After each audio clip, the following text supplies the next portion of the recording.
अस्सलामुअलैकुम दोस्तों, मैं हूँ इकरा और आप देख रहे हैं अनदेखे फैक्ट्स। आजकल के दौर में 7 अप बहुत ही ज्यादा फेमस हो चुकी है। इसके पीछे क्या कहानी छुपी है आज हम आपको बताएंगे, जो आपको काफी मजेदार भी लगेगी। 7 अप को बनाने वाले आदमी का नाम चार्ल्स लैपियर ग्रिग है। ये आदमी 1868 में अमेरिका में पैदा हुआ था। 22 साल की उम्र तक इसने बहुत सी नौकरियां की, लेकिन इसका दिमाग इसका साथ नहीं दे रहा था। चार्ल्स को हमेशा से ही एक सॉफ्ट ड्रिंक बनाने का बहुत शौक था, मगर असल मसला ये था कि इसके पास इतने पैसे नहीं थे कि ये अपना इतना महंगा शौक पूरा कर सके। इसीलिए 1919 में इसने वेस्ट कार्बोनेटेड ड्रिंक बनाने वाली कंपनी में नौकरी शुरू कर दी। अब ये इसके सीखने का वक्त था। इसने यहाँ बहुत कुछ सीखा और ये वो जगह थी जहाँ पर इसने ये अपना ख्वाब भी पूरा किया। चार्ल्स ने अपनी पहली ड्रिंक यही इजाद की और इसका नाम विसिल रखा। ये एक ऑरेंज फ्लेवर की बोतल थी और ये देखते ही देखते काफी मशहूर भी हो गई। लोग इसे बहुत ही शौक से पीने लगे क्योंकि ये उस वक्त सबसे अलग सा फ्लेवर था। चार्ल्स को इस कंपनी में प्रमोशन भी मिली और इसकी खूब तारीफें भी हुई, लेकिन सब कुछ ठीक चलने के बावजूद भी सब खराब हो गया। इस कंपनी के मालिक और चार्ल्स की लड़ाई हो गई और इसने अपनी कंपनी से चार्ल्स को निकाल दिया। यानी चार्ल्स ने जितनी मेहनत की थी सारी पानी में जा चुकी थी और वो फिर से अकेला पड़ चुका था। लेकिन चार्ल्स इतना मशहूर हो चुका था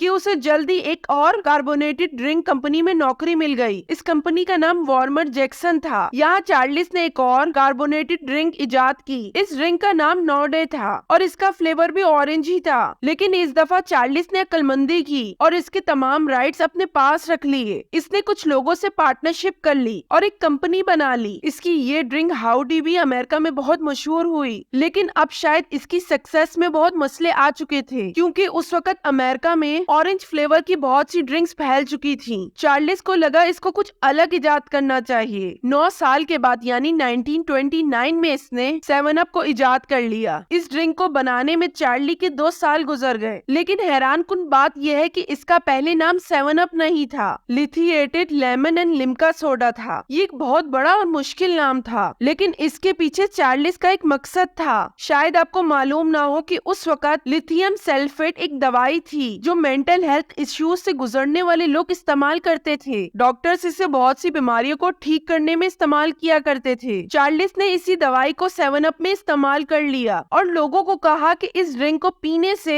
इनका डिप्रेशन भी कम हो जाएगा। ये ड्रिंक शुरू में तो इतनी कामयाब नहीं हुई, लेकिन फिर इस चीज को चलाने के लिए चार्ल्स ने इसकी कीमत को कम किया और इसका नाम 7 अप रख लिया। इन्होंने बहुत से नाम सोचे मगर ये नाम सबसे अलग था। फिर चार्ल्स ग्रिग 1940 में मर गए। तब तक 7 अप काफी मशहूर हो चुकी थी, लेकिन फिर 1940 में अमेरिकन गवर्नमेंट ने 7 अप से लिथियम सल्फेट को हटा दिया। उन्होंने ये हुक्म दिया कि इस दवाई को इस बोतल से हटा दिया जाए। एक असल वजह ये भी थी कि ये दवाई बहुत ही खतरनाक थी और इसके ज्यादा इस्तेमाल से लोगों को नुकसान भी हो सकता था। और फिर इस ड्रिंक से इस दवाई को खत्म कर दिया। 1986 ने पेप्सिको ने 7 अप को खरीद लिया और फिर इन्होंने इसमें नींबू भी ऐड कर दिया और ये ड्रिंक खाने को डाइजेस्ट करने वाली ड्रिंक बना दी। चलिए अब आप बताइए आपको 7 अप का ये सफर कैसा लगा। हमारी ये वीडियो कैसी लगी हमें जरूर बताइएगा। वीडियो देखने का शुक्रिया।